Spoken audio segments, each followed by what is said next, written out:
by alone inside. He's got the breakaway with the touch to the right. Goal!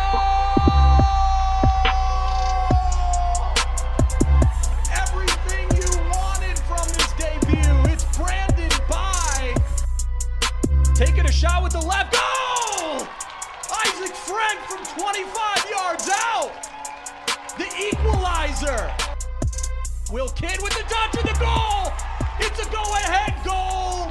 Minneapolis City.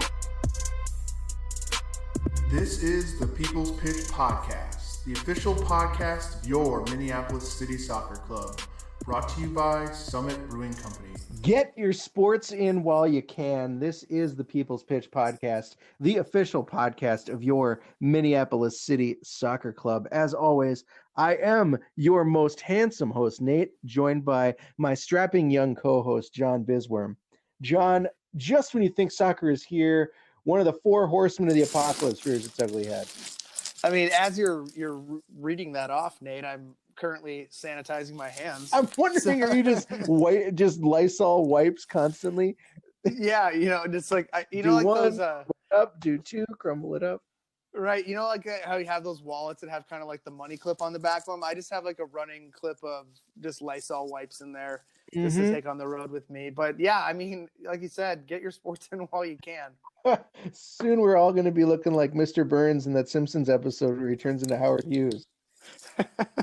Anyway, this week, John, we could dive into the laundry list. We could dive into the laundry list of PSL players, but we're instead going to wait on that for a hot minute. We're going to cover some soccer topics, less city focused, a little bit more on the big stage this week. So let's dive into some happenings in the game of soccer. Like with the growing list of events being canceled for fans, we're going to talk about what kind of impact that's going to have and how this might be something that affects the Crows. Our cousins across town started their season off hot, and we're going to give you some hot takes on that team and the early season. And then we're going to wrap the show up with our second installment of Where Are They Now? We'll bring in one of the biggest personalities to ever wear the bird badge, Big Game James. Let's get after it, John. Let's do it.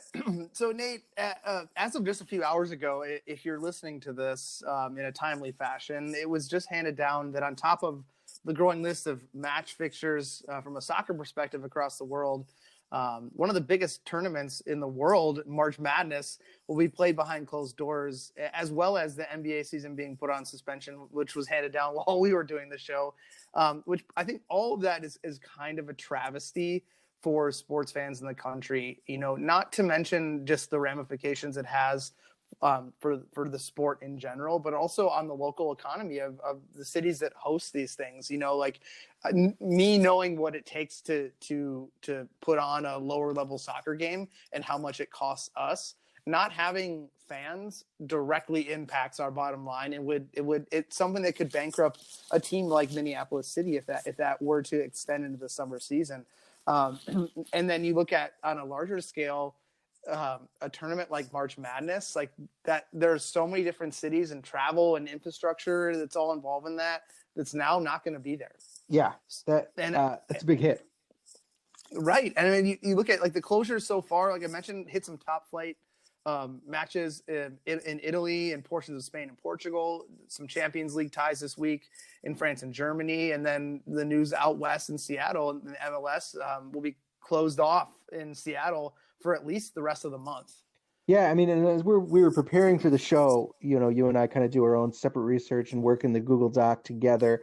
I was on Twitter like, because I hadn't heard that March Madness thing was had really happened. I was out to dinner with my family, and I opened Twitter up, and Daniele Rugani from Juventus tested positive for coronavirus. So good thing they're canceling matches out in Italy. And then right as we were typing this up, Rudy Gobert from the Utah Jazz tests positive, and the NBA suspends its entire season. That is huge.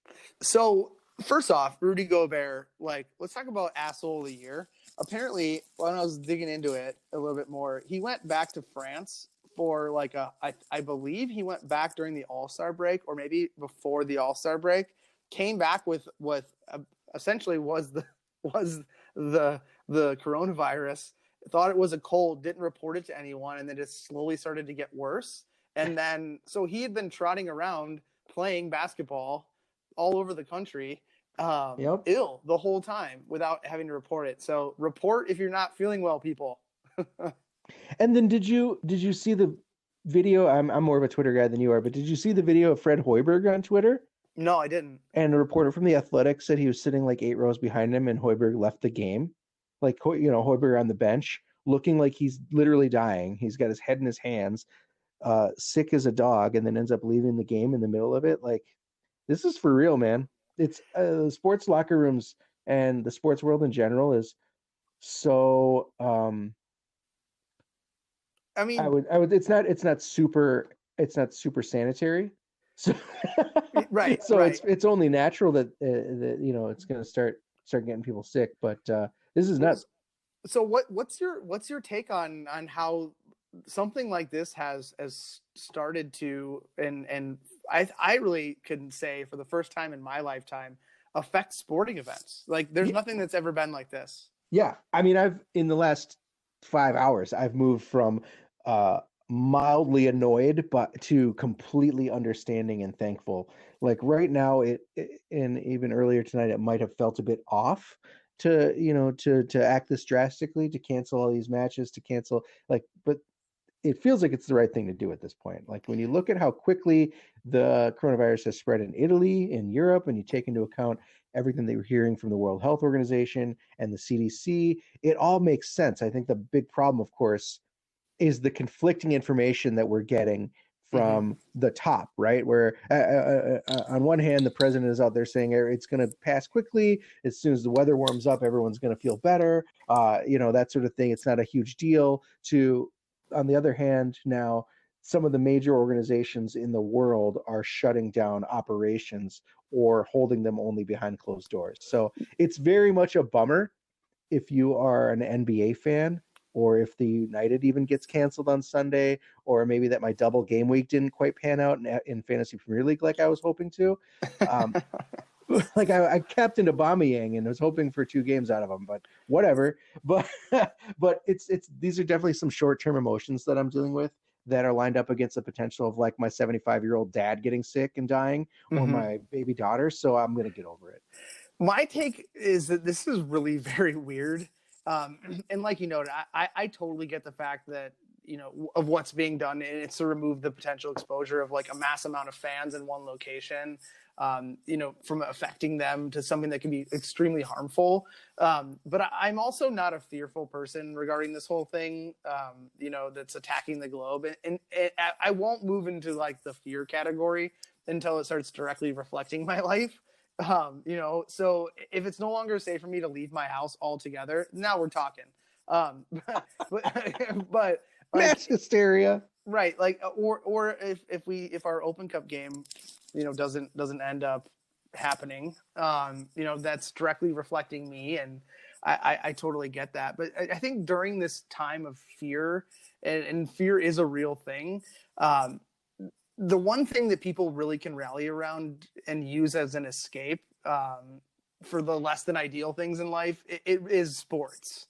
So it totally sucks that there's no longer going to be that outlet for people to see their minds off of things, in the media, and just enjoy their passion for a few hours to get their minds off of all the other stuff going on.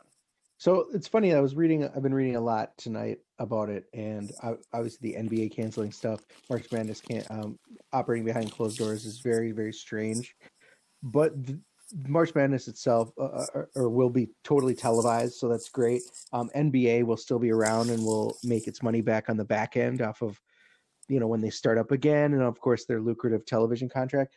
But the MLS might not cancel games, because it might be because nobody goes to them anyways, until it's absolutely necessary, because they don't have that like super cushy. What I'm reading on The Athletic is they might not have that super cushy TV deal to fall back on that they're going to get paid off of at the end of the year. So it's like these teams need that revenue to stay solvent of game day. So it's going to be really interesting to see how some of these, once we get past the businesses that can absorb the hit, or that are big enough big enough institutions to be able to go offline for a little bit and come back successfully. It'll be interesting to see who makes that leap. But I agree with you. It's definitely going to suck for, especially I'm thinking about the college kids, right? Who are going to really experience a very strange atmosphere when they're used to roaring fans, pep bands, cheerleaders, right? And all of a sudden, how surreal! You're playing in an empty arena with maybe 250 people. Just the coach yelling at you and the squeaking of your shoes. Have you, John, ever in your soccer life at a higher level played in front of no fans? And I'm not talking about, of course, when you're a kid, you're playing for your parents basically and your family members, or in high school, you toss in 5-10 people in the stands. It doesn't get that crazy. But at advanced levels, unless you're like Eris, you're going to get fans at games. Has that ever happened to you to play a game with nobody in the crowd? Well, funny enough, on the road in Germany, we didn't get a ton of people really knocking down the doors to watch a reserve team play. I suppose. But typically we had fans, specifically at home. We would get, close to selling out our reserve team games, which was awesome to be part of. But there was 1 week where we traveled to Fürth, which is now in the second division, the Bundesliga, where there was an unusual outbreak of measles that kind of ran right through that town. And it sounds funny that measles would take down a town, right? In the modern medicine era. Yeah. But it was so serious that it basically shut down the entire city. And the only thing that transit was moving for was to get us to the match, to get there. And it was really odd because what made it even, I think, more odd to me was the fact that, like you mentioned, it was a large venue. I would say maybe like a 10 to 12,000 seat stadium. And then there isn't that crowd buzz that you can feed off of that you typically have. And usually it's extremely hard for you to even hear yourself think, let alone, speak to a teammate during a game because you can't hear each other from across the field, but you can hear everything. Your mind starts to wander. You can hear the players on the bench talking to each other, coaches talking about instructions that aren't really the normal, like barking and yelling it to the field. The refs talking to each other, talking to players, all that stuff. It's really almost like you're playing in a graveyard. Yeah, I couldn't imagine what that's like at all. It's just a matter of time, John, until we're going to get word, or I should say, is it just a matter of time until we get word that the U.S. Open Cup is going to close the doors for our match versus FC United Chicago United in 2 weeks? Maplebrook. It's a very real possibility that we travel and play in front of a closed crowd of just players and staff and kind of essential club personnel, and maybe even a limited number of family, or worst case scenario, we don't have it all together. My only hope at our level is that there's not like a total shit the bed scenario where USSF waits until the last minute to decide. And then lower level clubs like ourselves are on the hook for the travel costs or the penalties for canceling our travel. They could have gotten refunded if they made the decision potentially earlier, than canceling it late in the day, which, is the worst case scenario. Cause like I mentioned, like everyone's on the plane or in the car already. Yeah. Or like it's at halftime. Yeah. But then again, this is the USSF and the US Open Cup, who does not really getting the match called off at halftime. Yeah. A possibility. That is a possibility. So, I mean, we'll continue to keep everyone informed on what's going on, but we're preparing business as usual until we're told not to. Well, enough sickness, John. Let's talk about medicine. Have you tried Lunesta? I have not. Mostly because of the side effects. Well, 2 games in, it looks like this is a whole new era of offensive dominance for our Loons. 8 goals across 2 games from everywhere on the field. That is not a Minnesota United team that we are used to. Have you been watching the early games, and are you as floored as I am? Well, I've seen both. Pleasantly floored. I'll call myself pleasantly floored. I've seen both games, and I was also pleasantly surprised to see, what they were putting on the field. I think from a defensive standpoint, that's pretty much business as usual. New goalkeeper, and they're not letting in a ton of goals still. Not bad. Yep. So not bad there. I know he was a quality pickup. I mean, they spent a good amount of allocated money to get him when the whole veto thing went to shit. Excuse me, but I think that from a midfield and an attacking, maybe front four type perspective, I am pleasantly surprised. I think their new pickup up top, Amarilla, is all of the pieces of being the real deal that they said he was. I think it's the perfect combination of what they were missing up top for the past few years, where you're getting kind of a younger version of Christian Ramirez, but you're also getting someone who has more ability to break someone down one-on-one, like you might have gotten a little bit from Abu Danlandi. Obviously, he doesn't have the sizzling pace, but he has the ability to attack a player and beat them with his foot skills, and he's fantastic in the air, which is what we saw out of Rodriguez. So you're kind of getting a hybrid mix of all the attacking. Which is what we had hoped to see out of Rodriguez. Right, exactly. But Rodriguez was well beyond that in his career. But I think that the one piece that's not linking it together for me is the Kevin Molino at the 10. I don't see him as the primary playmaker. It's hard to fill the shoes of a guy like Darwin because he was so special. But they're getting goals and they're getting service more from the outside in, which speaks to their strengths. I'm definitely going to pat Adrian Heath on the back, and he now, I can see it now. I can see the past, 3 years, he was working off of other people's players, and he really only had a few of his own type of guys in there. And it took him a while to kind of find the right cocktail. And as he started to take over the duties of being able to select the players he wants versus maybe someone else that I won't name that was in charge of bringing the talent in, you can see that his style of play is starting to work. But I will caveat that they didn't necessarily play against the LAFCs of the world. So we'll have to see what happens when they do. But I think that I saw a quote from Finley today or yesterday that said, we may not be the best team in the league, but we are absolutely in the top half, and we can beat the best in the league on any given day. And I think that's 100% true, where in the past it was you are not even in the middle half of the league, and you are not hoping to hang on. Yeah, you're hoping to hang on. And then, last year I think it was a little bit of a squeak job to get into the playoffs with all that was going on with injury. But I think this year is a different story. Yeah, I mean, I think things I want to touch on that you mentioned. First, of course, Amarilla, really decent up top. I think even though he looks like Mark McGrath from Sugar Ray. He does every morning. I agree. I like what he brings. I think, like you said, Heath's into it, and you can tell.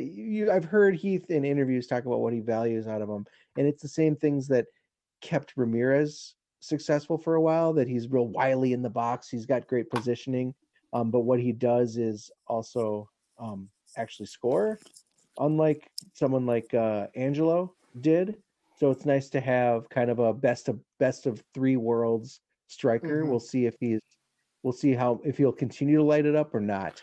Well, he'll start to get man marked a little bit, and they'll start to maybe push. Well, San Jose's a man marking team, and everyone's just kind of but they left everyone alone basically. Right. I think that was some early season issues there, because San Jose was not as bad as they played against Minnesota.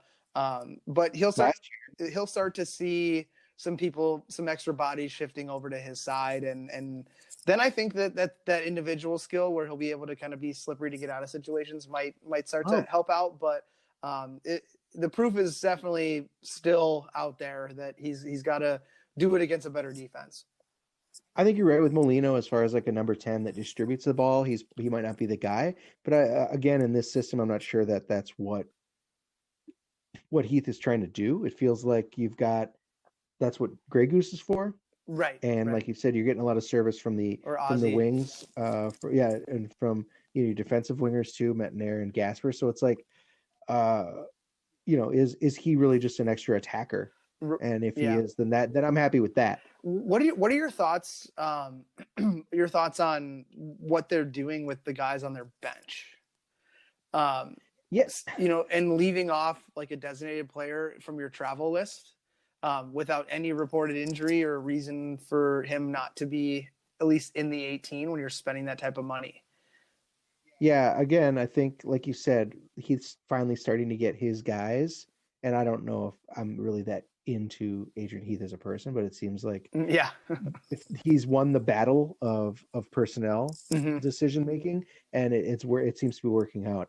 And that might mean for a while that he's still got some kinks to work out when it comes to guys that he might not be 100% sold on still. Well, I mean, I'm a huge fan of his son, so I really wish.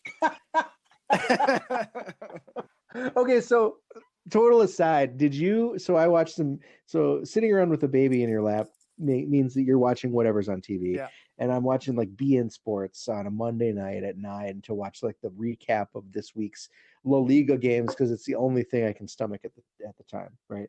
I can watch it on mute and not worry about it. And all of a sudden on comes the Ray Hudson show. Did you know Ray Hudson has a show? I did. Magisterial is what it's called. Yeah. Did I tell the story already? No, you didn't, but I know the show. So I'm like, okay, this is hilarious. So I'm watching Magisterial because he's obviously just the biggest caricature in sports announcing, and he's kind of like in the foreground of his set, which looks like a comic book, by the way. Like it looks like the pages of a comic book. But anyway, so he's in the foreground of his set and he's opening his show up, and in the back, in like dimly lit, kind of like they haven't turned the lights on yet, is his guest. And I'm looking at him and I'm thinking, is that Adrian fucking Heath? And he turns the lights on, and there, lo and behold, there's Adrian Heath. And I'm like, why is Ray Hudson got Adrian Heath on his magisterial show on BN Sports with zero ties to the MLS? And then I realized his co-host is Harrison Heath's wife. Yep. So it all's coming together. They're like, Ray, we got to get your show off the ground, and we need some legitimate soccer talent to show up and talk soccer. And because his next guest was some wrestler that like BN Sports is trying to start a wrestling league. Oh God. And you can tell Ray. Anyway, so Harrison Heath and his wife are doing just fine, getting their dad on TV shows in BN Sports. No further comment. As far as the rest of the attack, John, I do wonder what they're doing with their bench and really why some guys are sitting on the bench and some guys are on the field. Because there's a guy on the field as a consistent starter that scored his first goal in 700 minutes with the club. And that came off of a rebound off a saved PK. And this is after he missed 2 sitters in the opener and just like not missing a beat from last season where he consistently blew wide open shots. I guess my real question, John, is why is Lod? I'm not quite sure about that one. I've seen him play internationally, and he offers a totally different game. And I don't know if he falls into the camp of the European type player who wanted to get out of wherever he was and move to a better situation, and then just doesn't give a shit. And the MLS has seen a ton of those, right? I mean, back in like the late 90s, early 2000s, the league was littered with guys that from foreign countries that did not care and just trying to move to America and have a running toilet and like get a paycheck that doesn't bounce, right? Yeah. Like, and that's it's a real thing that players have to go through. And I think that it's true in the case from a positive perspective for a lot of young South American players. Which look at Mm-hmm. Almiron, like his situation before he really came on the scene, before he got to the MLS was really bad, where he was in a terrible part of the country, wasn't getting paid, like poverty stricken throughout his family, and then he moved to the United States and now he's in the Premiership. So I think that's the positive side of it, but the negative side is like maybe a guy like Lod just doesn't really care. And he's doing just enough to stay on the radar of his national team coach. And then he goes and plays well there. And then he comes back into the Minnesota United group and just kind of goes through the motions. But I mean, it's hard to deny that he doesn't have skills because you can see it. It's just like, I think it's like a work ethic type thing maybe, or it's just not a good fit. But we joke all the time about how many more outside midfielders they're going to sign.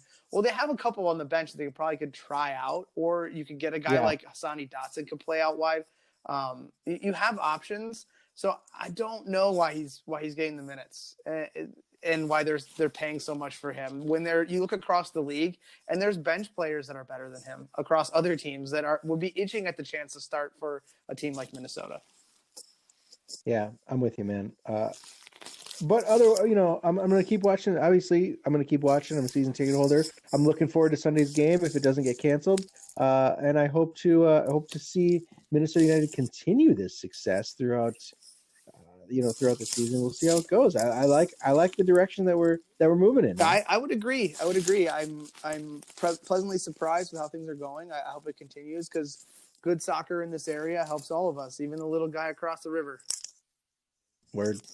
We put out the call to our fans for the series we like to call Where Are They Now? There were two big personalities that were on top of that list. We've already spoken to one of them, and Andy Laurie. And if you haven't listened to that show yet, do so because it's a complete gutbuster. Absolutely hilarious. But this time we have another guy who just brought his A game with wit to everything he was involved in along with his A game on the pitch.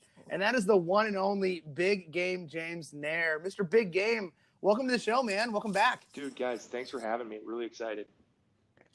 Yes, James, before we dive into all the good stuff, I'd be remiss if I didn't introduce you to maybe some fans that weren't around when you were here or may not remember you that well. You are a graduate of Carleton College. That is, of course, a proud MIAC school. Oh, yeah. Where you were an absolute legend during the glory days at Carleton. Their website is down, so we couldn't pull your career stats. So that's going to be a theme going through this whole thing. But before graduating Carleton, you played before graduating with Carleton, you played what, 4 years there? Yep. Starting all 4 years? Started all 4, correct. And we went on after graduation to play with the Internationals FC, now known as Stegman 77, along with Timmy Wills? With Timmy Wills, Ryan Camerata, Evan Olson, AO, the whole squad. So a lot of the original guys that came on for City. Did you play with Tim at Carleton too? Yeah, I overlapped with Timmy for 2 years, I think. He was a sophomore. And then McGarity? McGarity then came in. I forgot about McGarity almost. Yeah, and then McGarity came in my senior year and just, shocked us. With his, it was like I had 2 guys could put 20-plus goals away a season, which is pretty helpful. That helps a lot when you're a goalkeeper. Yeah, don't have to do much. We win by a lot. Don't need those. You stats. can show up drunk. You can show up drunk and be totally fine. I let 3 pass, but whatever. We scored 5. We scored 5. We won.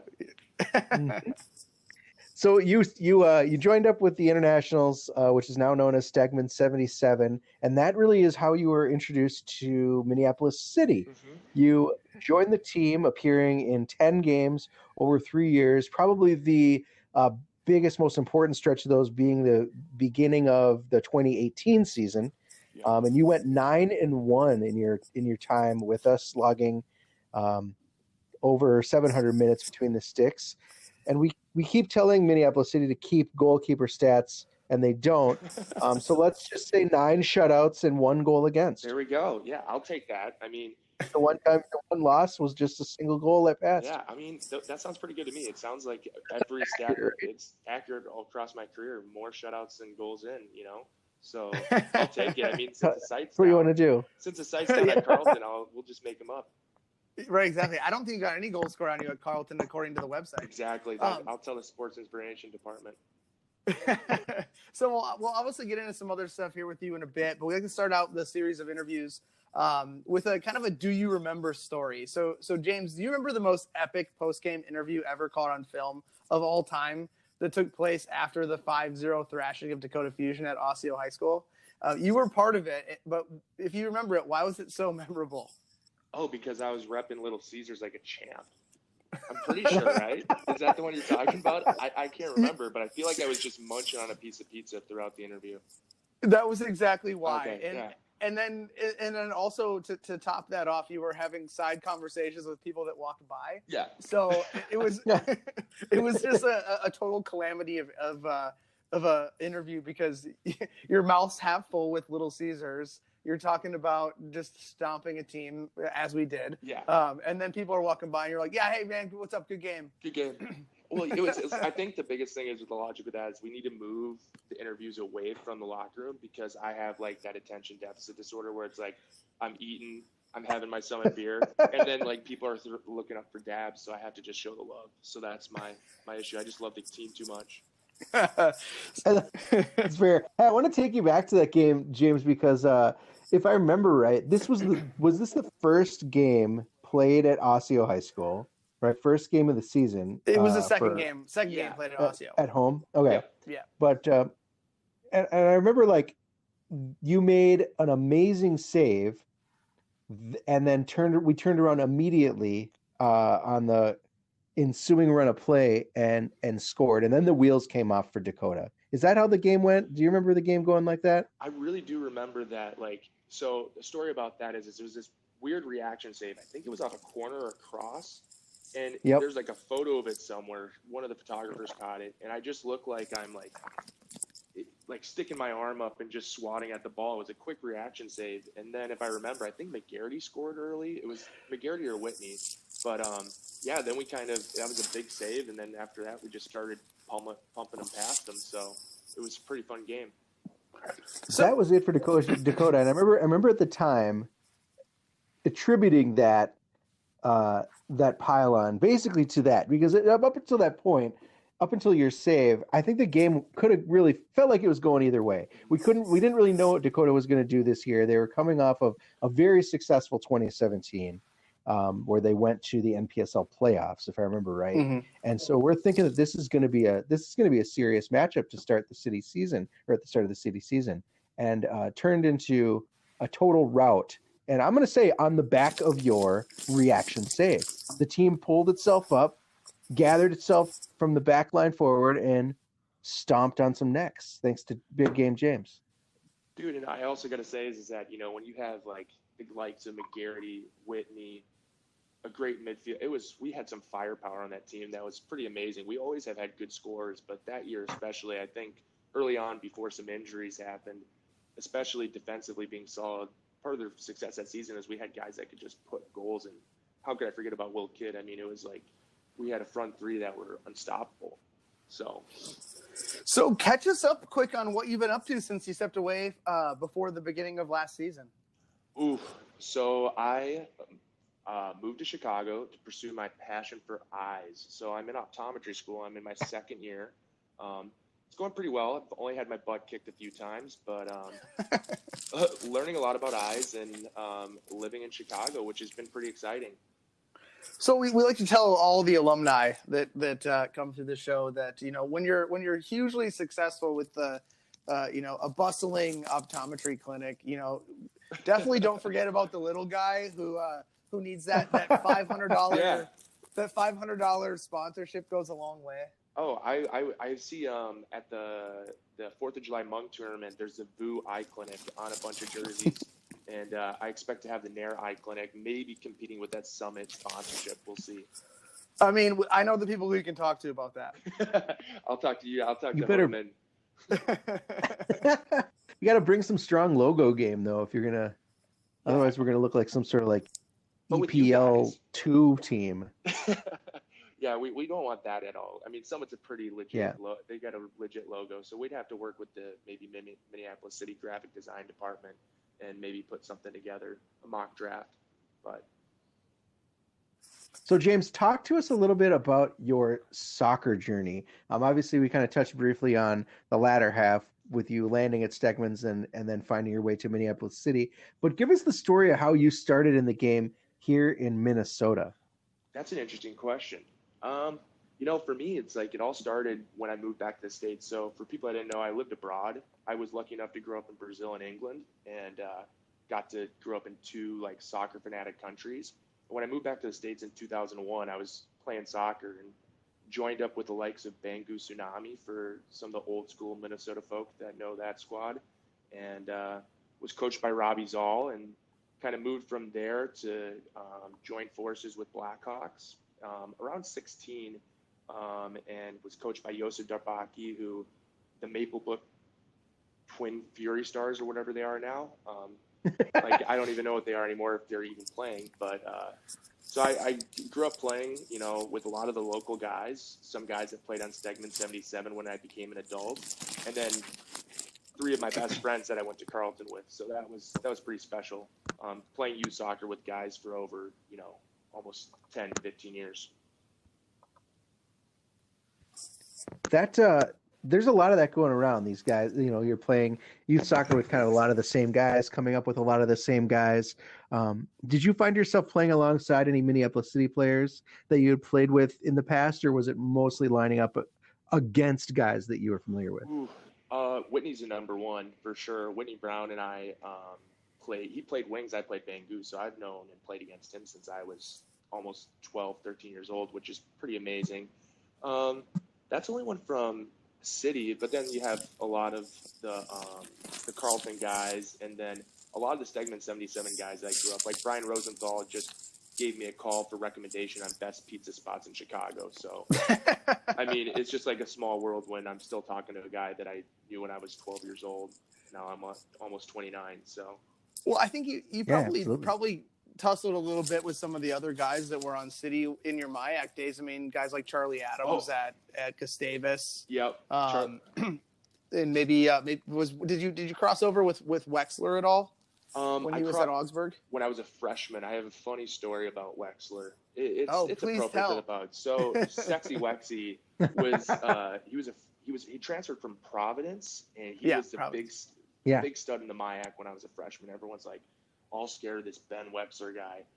And I show up to the play Augsburg at home at Carleton. That's the first time we played him. And I'm starting. That was, I think, my second or third start. It was early in the season. And I look at this guy, and I'm like, he's not that tall. Like, I just was expecting, like, this big – we had just played Oshkosh, and they were 6'5", all, like, big, massive guys from Wisconsin. I was expecting some really intimidating winger.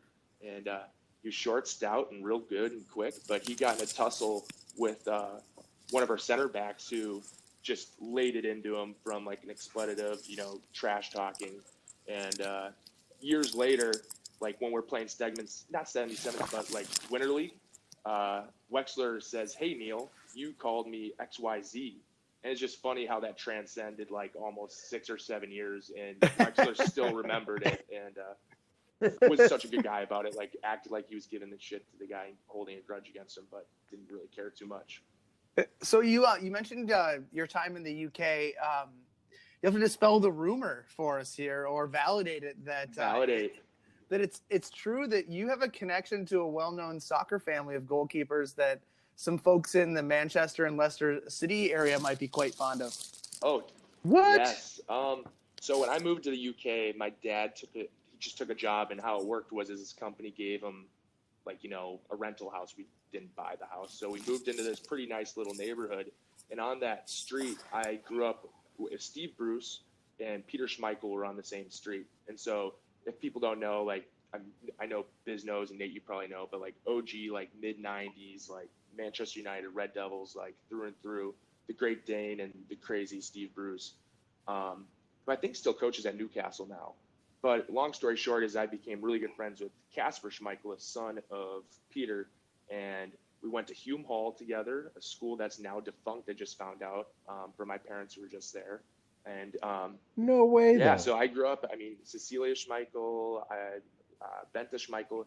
Peter, I don't see anymore. My parents haven't seen him in a long time because he got divorced and remarried.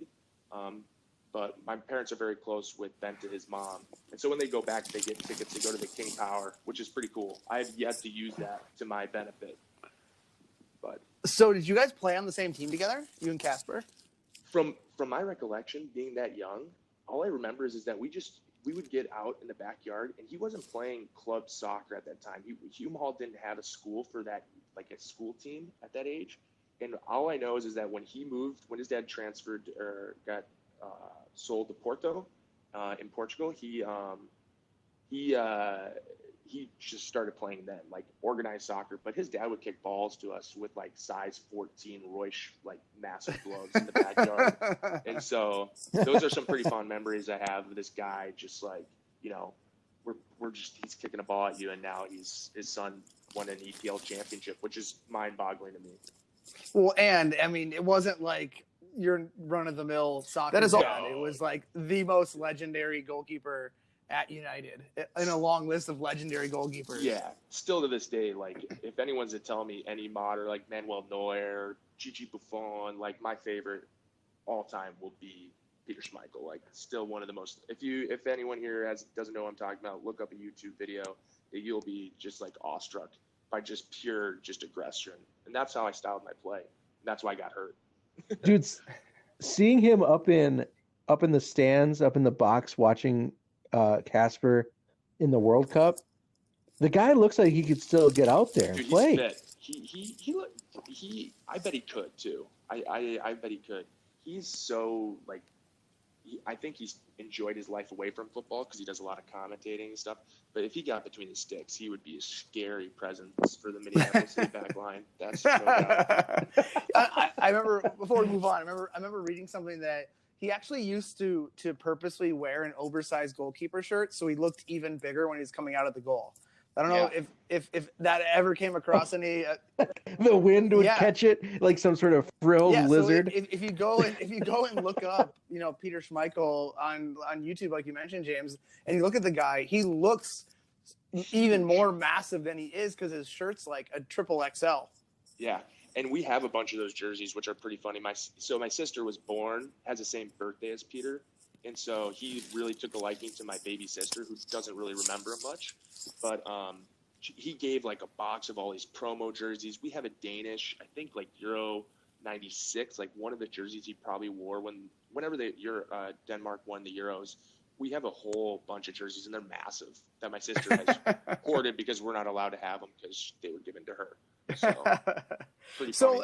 So it's hard for a goalkeeper to get recognition unless he's obviously standing on his head or just kind of running through a win streak with a club. But I really feel like your kind of welcoming out party to the Minneapolis City fans was the win you helped pick up at home, which was the first game of the season in 2018 against Med City, when I think you probably made around 10 to 12 saves, including, I think, another line-saving save that helped us preserve the win and really did get us on the way to jumpstart our undefeated season. Would you say that's maybe your best game as a Crow, or was there another one that stands out to you? Oh, that's probably my most memorable game because I do remember being under pressure like early on, and like it's always funny as a goalkeeper because you're always fighting those nerves and it's a mental battle. Like a lot of people don't really understand that you're sitting back there and you're the last guy in defense, and when team's a little bit slow to start the first like 10, 15 minutes, and they're throwing stuff at you, they're just running down and whipping crosses. And then once you make a save or two and you kind of find that rhythm, you build that confidence. That was the game that I felt like I progressed a ton, and it showed throughout. And so that would probably be my most memorable. One of my favorite games, though, is that Duluth game around the 4th of July up at Duluth where we played. And it was just like an aggressive battle, and I think we tied 1-1. And it was just because who doesn't like lining up against the guys from Duluth and, just going like in a slow brawl, despite the result not being a win. That was really fun just because I like playing Duluth. I'd love to beat them any day of the week. We all do. I know. It's like, you got to. Med City's a close second, but I'd have to say from a competition standpoint, Duluth is always going to be a fun rivalry to go and be in a matchup for. It's the fan favorite too, especially now that Twin Stars are out of the league. It's the one that everyone can get fired up for. We love to hate Duluth. And I think it's partially that their fans, just love to hate them too, but they're good at bantering back, and they start, they create the atmosphere of animosity between the clubs, and I think that's also good for building a prosperous rivalry. Yep, absolutely. So next up is the I guess $1 million question. Is there going to be more soccer in your future, or have you bronzed the gloves and mounted them on the mantle next to your Big Mouth Billy Big Bass. Mouth Billy Bass. I'm not allowed to have that in my current residence with my current roommate. I wish I could. That would be pretty nice. But nor would be allowed to put any of my soccer stuff up. But that's because she's an interior designer. No, I don't think so. I've actually joined up with a club down here. As I slow down the classwork where I'm just getting my butt kicked every day, just studying, I've started picking up more and more games, which has been really, really fun. And, I'm going to play as long as I can, and as long as my schedule allows me. That is awesome. What's the amateur soccer scene like down there in Chicago? From what I can tell, it's variable. Like, there's so many people here in Chicago that you can just bump into like a gnarly baller on a Friday night at pickup out at Montrose Beach, which I have, and I've just been like, where is this guy coming from? To like, we play in the Chicago Fire Association Rec League or something like that, and depending on where you're at in the league and how things are situated, you can have a team that's really bad, or you can have a team that's really, really good. It's very variable. That's what I found. I think it's dependent on who's in what league. So seeing this is our 5th anniversary, and you were, really around in one way, shape, or form since the beginning, being kind of adjacent with the Stegman's organization. Tell us what being a member of the Crows meant to you in your time with us. Oh man, I'm still a Crow, right? You're once a Crow, always a Crow, man. There we go. No, I mean it's like, I guess I'll put it bluntly. It is and always will be one of my favorite teams I played on. I played on a lot of really great teams, but I think it was just kind of like the spontaneity of the organization and, you, Dan, Nate, everyone behind the scenes, everyone. That's what made it special, and I'll always cherish that. But I also think, though, that, like, I'm always going to be a Crow. And by that, I mean, like, I wear my Minneapolis City gear every day to class, my hats, my sweatshirts. And so I'm always thinking about the team. So it's never far from my mind, especially when I go on Twitter, too. Did you get any looks wearing your city gear? And one's like, oh, look at that hot shit. Minneapolis. I think people are just kind of normalized by it now. I think they're normalized to it because it's like, oh, James is wearing his 4th Minneapolis City hat. It's like he's going through the rotation. It's Thursday, so he's going to wear his black classic Crow hat. But I do get questions. People do at my school ask, and people on the street have asked. There is a lot of interest in amateur soccer, and with the rebranding of Chicago Fire, and as hilarious as that is, you bump into a lot more soccer fans when you're out and about. And when I do wear my hat, I do be like, hey, this is a team that I used to play for. I give them the whole 9 yards and why they should be a City fan and look at lower tier soccer. Well, they're going to have a chance to see it, hopefully, live pretty soon. Brett, I think we'll put a capper on our conversation here before we get into a little game here. Okay. We talked a little bit about the Med City game, but what there has to be many others. But what's your favorite story or memory of being a member of the club? And I like the caveat that this is a safe space, so feel free to peel back the onion a little bit if you'd like.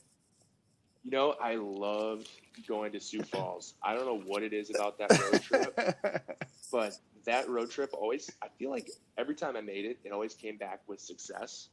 From, getting on the field as a forward, that's something else you need to put in your stat book. I did get 4 or 5 minutes you on did. The field.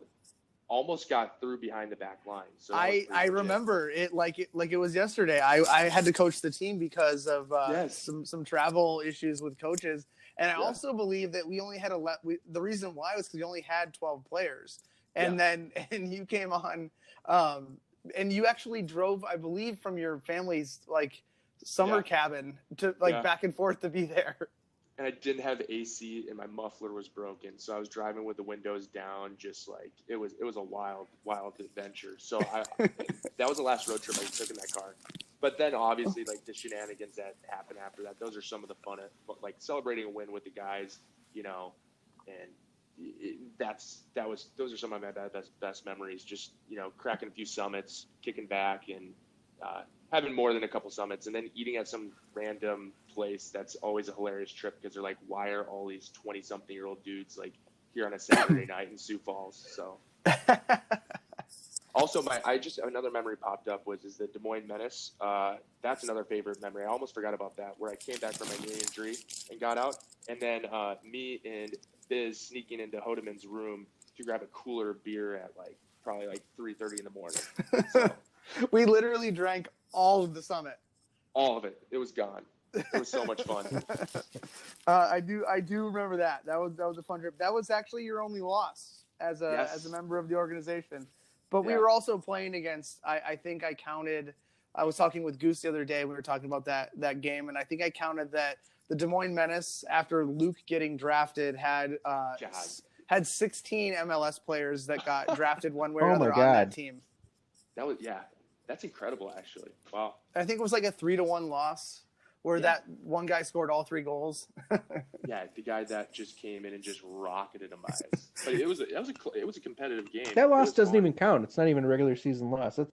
That's an exhibition loss. Season. Yeah. Right. All right. Yeah. So you're 9-0. 9-0. There we go. Well, James, we've had lots of games on the show. You've joined us on the show before. We've had some games. We played games on the show over the 4 years we've been doing this. But our newest game to call Ask John Anything. Speaking of being in a safe space, you can ask John 2 questions about anything. That could be soccer related. It could be something like which one of his kids he loves more. And if John answers them both, the game is over.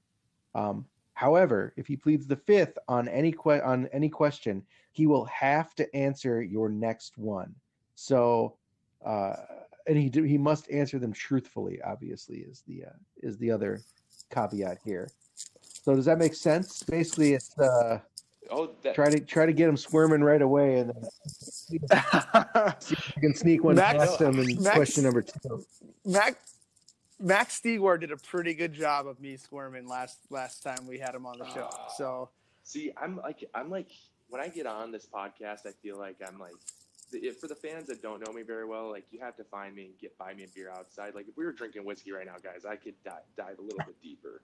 But I've got some idea. You know what I mean? It's just you got to get the rules loose a little bit. But yeah. But okay, I got the rules. I wonder what Stiggy asked you. I have to go back and listen to that one. This was great. Stiggy's Stiggy's an interesting cat. So my first one I'll start off with is, why'd you name your son after me?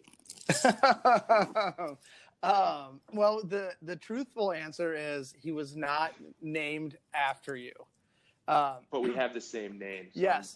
For those of you who don't know, my youngest son's name is Frederick, and he was born in 2018. So there could be a correlation with you coming onto the scene and starting out hot, and then he was born. But he's actually not named after you. You just happen to share Frederick as your first name.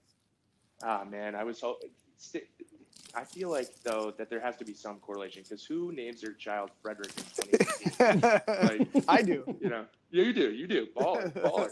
Yeah. At least he doesn't have like a Frederick the Third like I am, and trying to do my taxes is like pulling teeth because my dad and I have the same name, and it's quite confusing. Interestingly enough, so typically we there's like you name your kid and their middle name is like a grandfather, but because I have the same middle name as my dad, I didn't want to name any of my kids having them with the same middle name. So what we did was we have 2 nephews, one on each side. So we named the middle name for each kid after one of our nephews. And one of my nephews is named James, but Gus came first, and he's the oldest nephew. So it got Augustus James Bisworm. It could have been Frederick James Bisworm, and then I would have been like, we named him after you. There we go, and that would have been the more truth. There we go. Okay. Yeah. So almost. Woulda, shoulda, coulda. That's all I'm gonna say. Right. And then, so we didn't plead the fifth on that one. I guess if you get Biz talking about the glory days, I always hear, and playing with you too in a few Stegman's games, you have this tenacity about you. So, and, you know, you like going in hard on tackles. What's the worst thing you've ever done on the soccer field? Like warranting a red card, or like, what's something your mother would not be proud hearing you do on the soccer field? Because we've all had those moments. Like when I spit in Nick Hutton's face by accident, or pardon me, not Nick, his brother Mike, and then Mike proceeded, who was like an ex-U.S. whatever Navy SEAL, proceeded to almost kick my ass on the field. But yeah, what's the worst thing you've ever done on the soccer field? Okay, so this, oh man. Yeah, right. This is a pretty good one. It's a really good one. So it's kind of it's a little bit hard to believe, but it sticks with me forever because my parents actually were there. So so when I was kind of coming through the Bavarian club, you know, as I was like 16, 17, and then into, you know, when I hit 18, right before I moved on, you know, to my post high school career.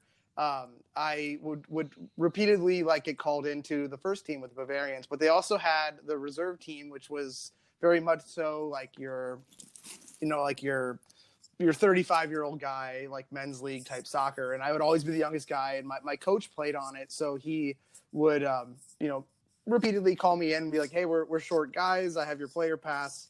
You know, here's when the game is. Can you make it? And me wanting to play soccer all the time, obviously, I always said yes. So we're playing against this team that was primarily like mostly Hungarian guys. And they were all like pretty old. And I'm talking like probably in their 40s. So like, so anyways, the game kind of starts. I'm playing my typical number 6, and they have this like huge forward, probably about your size, and he's just like being a bastard, like stepping on my feet, kicking me after I get the ball, like after I make a pass. And I just got like so pissed off because I was like, this dude's pulling all the old man tricks on me, and I can get around him easily, but every time I like release a ball, he kicks me. Yeah. And I was like, so at halftime, I was kind of talking to one of the other guys, and I was like, if that fucking guy does that again, I'm just going to, next time I get him in my crosshairs, I'm just going to railroad this guy. So second half whistle blows, like 2 minutes in, there's a ball kind of gets played over the top and into him, and he's kind of like lumbering to chase it down. And as the ball bounces, I leave my feet and I go straight into the guy's thighs, and I just destroy this guy. And he's very hurt. Like I mean, it kind of hurt me to hit him that hard, but because I was half his size. But I was like, oh my God, like I really hurt this guy. So then all of a sudden, like he's not moving much. You know, he's awake. Biz killed a guy. Almost. So he's awake, and I'm like, okay, so at least he's moving. Great. So I kind of like walk over, get water. Then I start seeing like more of his teammates start coming onto the field, like over to him. And then I start seeing like spectators come over to him. And I was like, what the fuck is going on? So what ended up transpiring was the fact that this guy actually had a colostomy bag. No.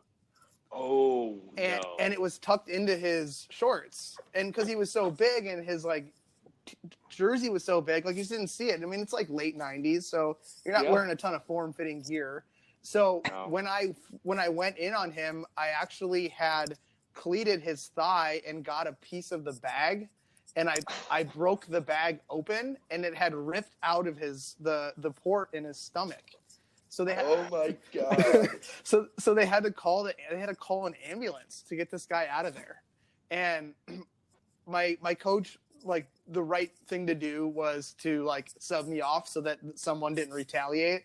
But so I spent the rest of the second half on the sideline with just like under the ire of all these Hungarian people. and then we get in the car, and my mom is like, you should be ashamed of yourself. And I was like, I didn't know the guy had a colostomy bag. Like, why is he playing sports? Like, why is he playing like such an asshole? Right, exactly. Yeah.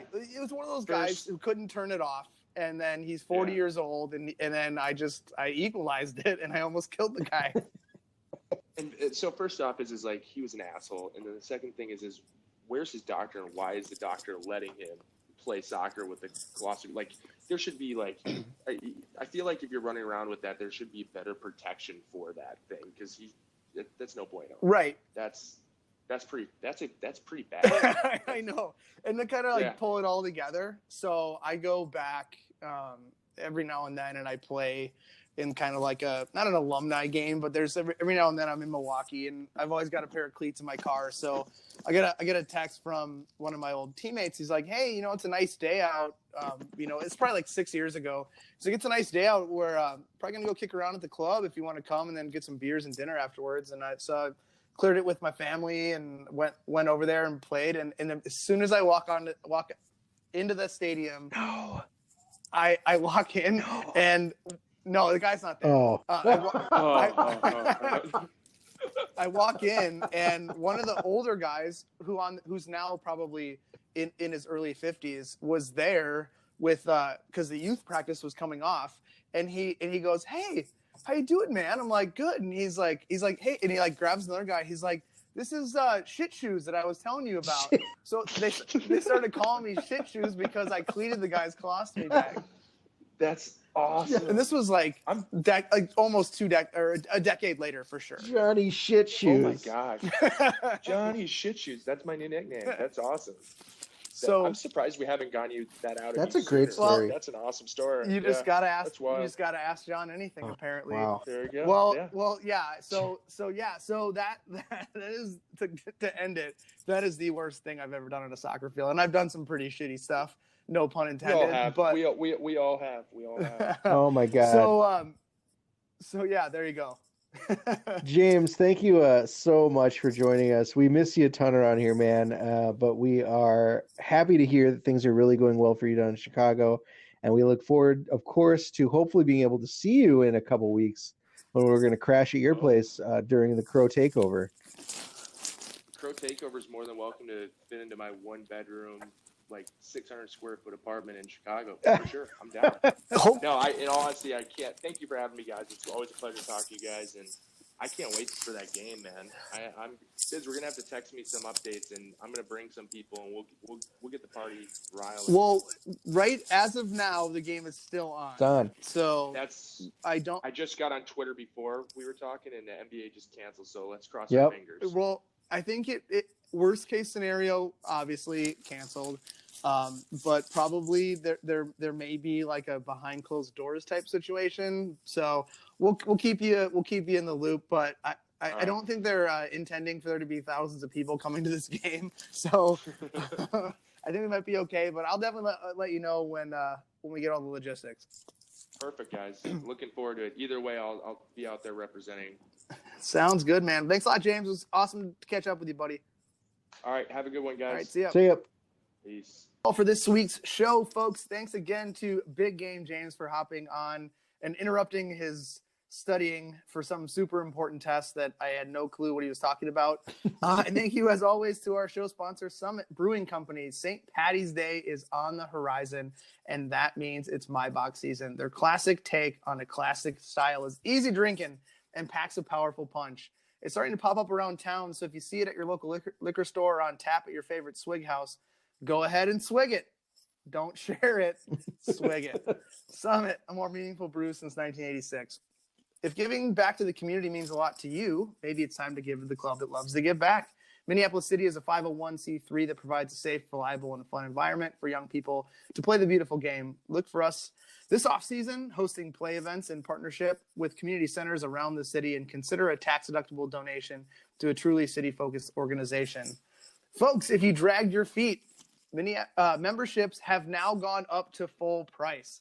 But regardless, it's never a bad time to become a Minneapolis City member. For the same price as 2 1/3 barrels of crude oil, $80 allows you to support the club and get some cool stuff in return. You can get an exclusive membership scarf, membership card that gets you 10% off of the club shop, and deals on Summit at our official game day bar, Palmer's. Plus, you get to vote on important club matters, including selecting the membership board and choosing scarf and kit designs. Visit visit MPLSCitySC.com and make it happen. Do you have anything you want us to cover in the off season? any hard-hitting exposés you've been hoping we'd undertake? You're running out of time. Maybe some more interviews like Big Game James, some Where Are They Now segments. You better hurry because we're getting real close to switching gears to season mode. So send us mail. It's easy. Hit us up on Twitter at The People's Pitch or through email, mcscpodcast@gmail.com. All questions, comments, and concerns are welcome. And finally, as always, you can hit up the club to complain at MPLS City SC. That does it for this week. I am John. That was James, and that was Nate. Soccer is almost in full swing, so we'll be back soon with news about our UPSL team selection announcements, the U.S. Open Cup match in 2 weeks, and much more. And you got hoofed. Johnny Shit Shoes. Poster burning maple weeds, cradle major keys. Thinking back, I've been major since the minor leagues. So supreme, too much sauce off my olive NMDs. I could staple steez, bend the goat so I get the cheese, never fall. Rake them leaves and make sure every moment gets seized. And everything I see is make